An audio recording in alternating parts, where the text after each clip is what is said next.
பொதுவா எங்களோட உடம்பு எண்ணத்தில் ஆக்கப்பட்டிருக்கின்ற உங்களுக்கு தெரியுமா? ஆம். திண்மம், திரவம், வாயு போன்ற சடப்பொருட்களால் ஆக்கப்பட்டிருக்குது. அப்படி என்றால் சடப்பொருட்கள்ன்றது மூலகங்களை நாங்கள் சொல்லலாம். இயற்கையில் காணப்படுகின்ற 92 மூலகங்களில் 25 மூலகங்கள் அங்கிகளில் உடலில் இருக்கிறதாக கண்டுபிடிச்சிருக்காங்க.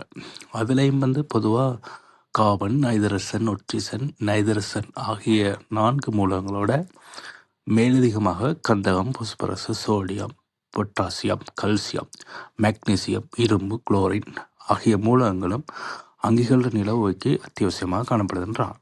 அதுலேயும் இந்த கார்பன், ஒட்சிசன், ஹைதரசனில் திணிவு 100% மனிதன் உடலில் எப்படி இருக்கான்னு பார்த்தோம்னு சொன்னால் 65% ஆக்சிஜனும், கார்பன் 18%, ஹைதரசன் 10%, நைதரசன் 3%, ஏடிய மூலகங்களாக ஒரு 4% காணப்படுது.